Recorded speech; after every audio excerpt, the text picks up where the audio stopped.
All right, let's get started with our unit test for composite and inverse functions under the pre-calculus course. For the first question, we have function f graphed below is not an invertible function, which means they don't follow the relationship of one to one, which means that we don't have unique outputs for each unique input, that is one-to-one relation. To which intervals could we restrict the domain of f to make it an invertible function? So basically we should have a one-to-one relationship of the function, and we have multiple answers, we can see. So if we restrict the domain to -5 up until to -2, let's see what we have. From -5 and -2, as we can see here, we do have a one-to-one relationship, so we'll choose that. For x is greater than equals to 3 but less than 3, less than 6, so from 3 to less than 6 we also have a one-to-one relationship, so we will choose that. And for x is greater than equals to 2 but less than equals to 5, as we can see from 2 to 5, here we from 2 up until 5, here we don't have a one-to-one relationship, because as we can see here, if we do from 2 to 5, so from 2 to 5, you see there is multiple values for x for the same y, so it's not a one-to-one relationship, and hence we don't select C. This is our final answer. For the next question, we have a composite function. We have to make g of f of x as an expression in terms of x, which means that we plug in f in place of g. So we plug this thing here. So in order to do so, first we create this, because we are inserting f in g. So for x squared, we have x minus 5. So we write x minus 5, and then that is whole square, so whole square, -12. And for x squared is the same thing. So I just copy this thing, and then we have a plus 4. So now you can see that g is everything the same, but we inserted the f on g, and this is the expression for g of f of x. Let's see. There we go. All right, so they're asking us to evaluate this thing. So first we do is plug in a -2 to f and see what do we get. So if we plug in -2 here, we get -2, positive 0, positive 2 is 0, and then we have to, whatever output we get from this function, we have to plug in here. So if we plug in 0 here, we get 4. So this is our answer.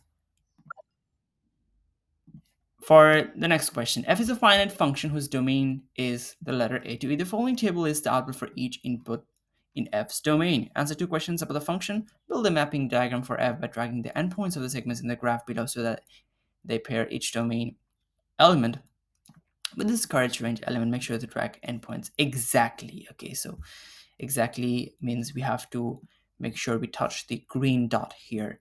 So let's initialize each thing, and then for a we have -36, so again -36. We have b pointing to 9. We have c pointing to -4, -4.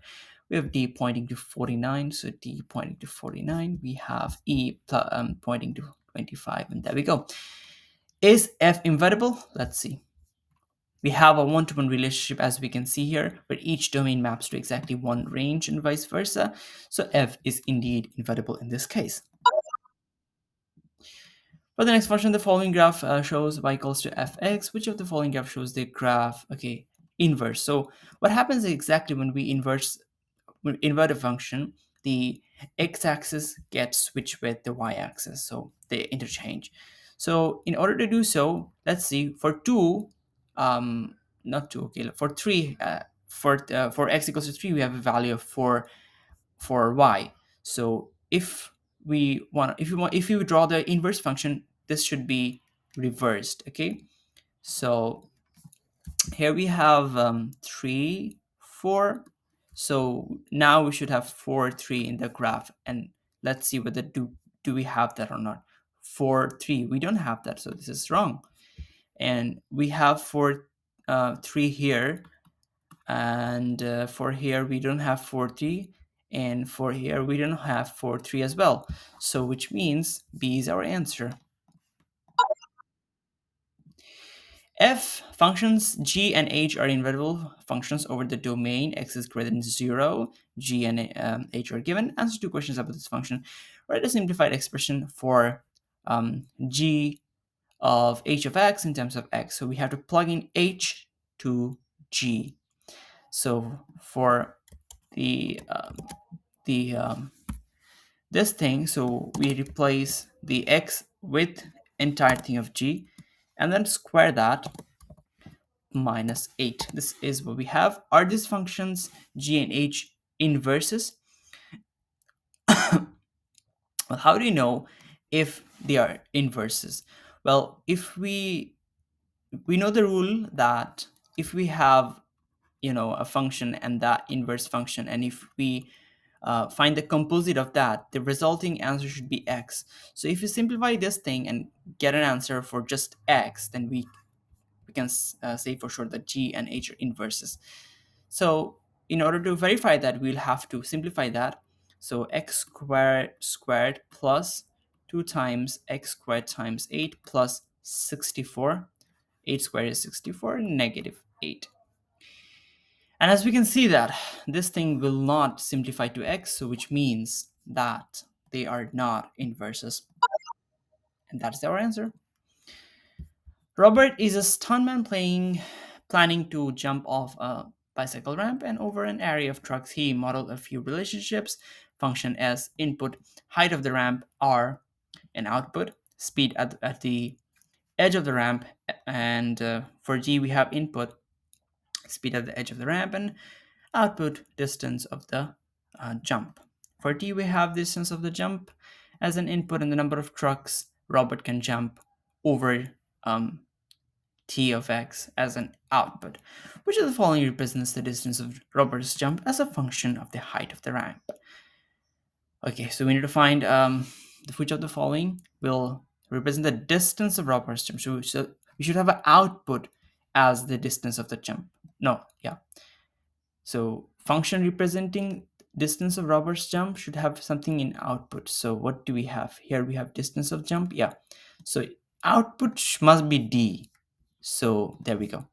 And for confirmation, um, as a function of the height, so what do we have here for SR? SR's input is the height. So yeah, this aligns with the requirement. That is the answer.